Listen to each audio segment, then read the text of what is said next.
20대에는 많이 사랑하고 많이 실망한다. 어쩌면 그게 당연한 일인지도 모른다. 사람에 대한 기대치도 높고 감정의 파동도 크고 누군가를 뜨겁게 좋아하는 법도 그때 처음 배우니까. 그 시절에 우리는 누군가에게 미쳐본 적도 있고 나를 너무 몰라주는 사람을 쫓아다닌 적도 있고 내가 더 좋아해서 불안한 연애를 당연하게 받아들였던 적도 있다. 그러면서 상처받고 또 사랑하고 다시 누군가에게 마음을 걸고 그렇게 반복되는 것 같았다. 그땐 그렇게 생각했다. 그래도 사랑은 내가 더 좋아해야 진짜지. 내가 더 많이 보고 싶어하고 내가 더 많이 기다리고 내가 더 많이 맞춰줄 수 있는 사람이어야 한다고. 그게 사랑이고 그게 진짜 감정이라고 믿었다. 하지만 시간이 지나고 나이를 조금씩 먹다 보면 그 믿음이 꼭 진실만은 아니었다는 걸 알게 된다. 특히 결혼이라는 단어가 현실적으로 다가오기 시작하면 사랑의 조건도 달라진다. 감정의 온도가 뜨거운 것보다 감정의 흐름이 지속 가능한가가 더 중요해진다. 어느 날 문득 깨닫게 된다. 나를 몰라주는 사람을 붙잡기 위해 내가 감정을 줄이고 표현을 참는 시간이 얼마나 외롭고 아팠는지를. 그리고 반대로 나를 아껴주는 사람이 옆에 있었을 땐 얼마나 마음이 평화로웠는지를. 좋아하는 사람과의 연애는 자극적이고 재미있다. 나를 무시하거나 밀당하는 사람에게 끌리는 건 내 안의 불완전한 자존감 때문일 수도 있다. 그 사람에게 사랑받음으로써 내가 괜찮은 사람이라는 걸 확인받고 싶은 그 조용한 결핍이 우리를 계속 힘든 사람에게 향하게 만든다. 하지만 결혼은 다르다. 연애처럼 단기적인 감정이 아니라 삶 전체를 함께 살아가는 계약이고 관계다. 서로의 일상을 들여다보고 기분 좋을 때보다 지치고 힘들 때 더 자주 마주하게 된다. 그래서 진짜 중요한 건 이거다. 내가 좋아하는 사람보다 나를 좋아해주는 사람과 살아야 한다.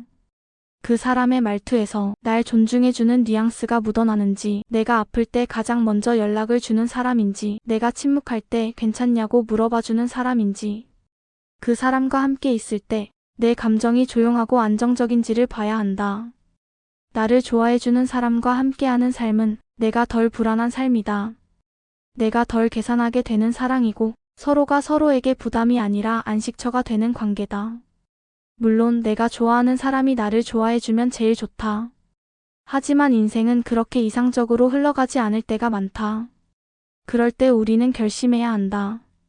뜨거움보다 지속 가능한 따뜻함을 선택할 수 있는 사람인가?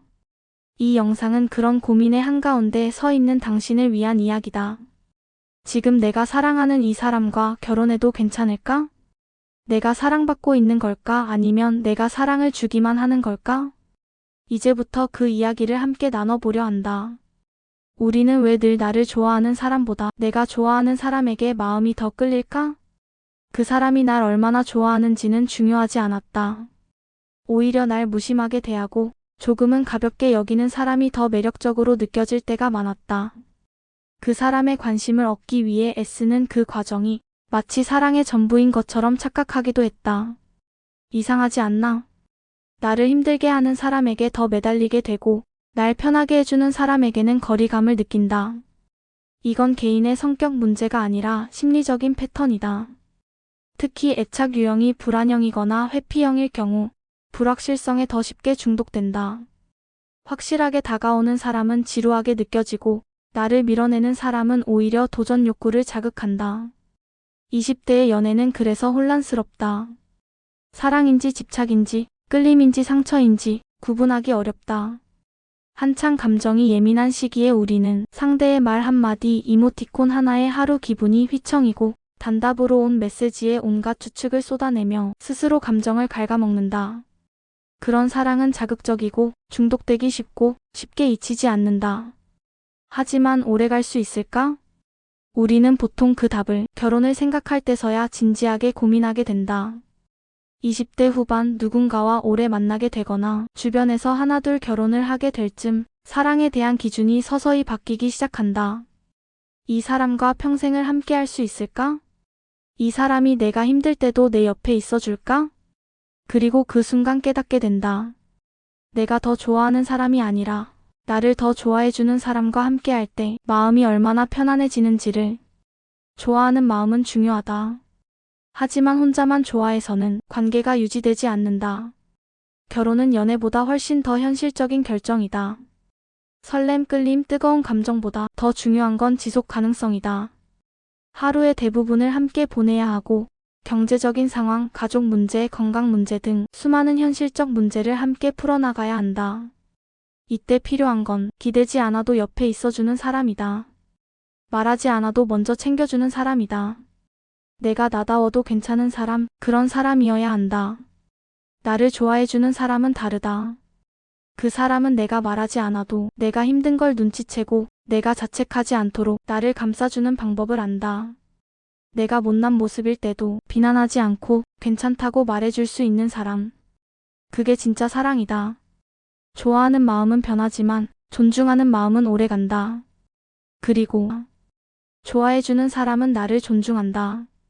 그 사람은 내 의견을 듣고 내 감정을 무시하지 않고 함께 살아가는 방식을 진심으로 고민한다. 반면 내가 좋아하는 사람에게는 늘 맞춰야 하고 늘 조심해야 하고 늘 걱정해야 한다. 그 관계 속에서 나는 점점 작아지고 내 감정은 후순위로 밀린다. 사랑은 누가 더 좋아하냐의 싸움이 아니다. 서로의 마음이 얼마나 안정적인가, 서로가 서로에게 얼마나 지속 가능한 온도로 머물러 줄 수 있는가의 문제다. 좋아해주는 사람은 내가 아파도 기다려주고 내가 힘들어도 다독여준다. 그 사람과 함께 있을 때 나는 눈치를 보지 않고 나를 더 사랑하게 된다. 그게 결혼의 핵심이다. 서로가 서로를 더 괜찮은 사람으로 만들어주는 관계.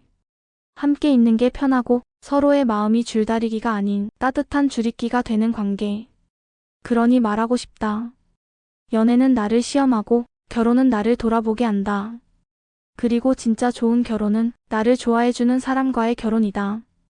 그 사랑은 덜 자극적일 수 있어도 지루할 만큼 따뜻할 수 있고 지칠 만큼 다정할 수 있다. 그 사람 옆에 있을 때 내가 가장 나다울 수 있다면 그게 맞는 사람이다. 결국 사랑은 나를 아껴주는 사람에게 안기는 선택이고 결혼은 나를 괜찮은 사람으로 믿어주는 사람과 손을 잡는 결정이다.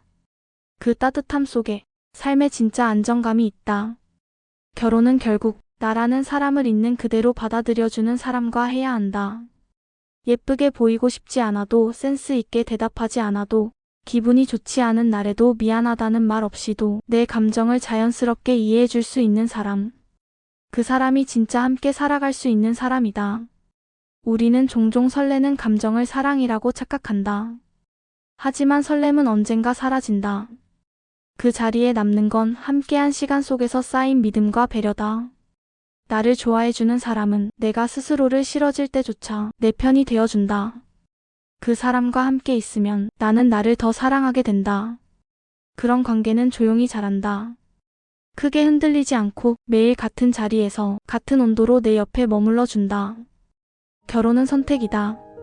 그리고 그 선택이 내 인생을 바꾸는 가장 중요한 순간 중 하나라면 우리는 더 이상 심장이 뛰는 사람이 아니라 마음을 지켜주는 사람을 선택해야 한다.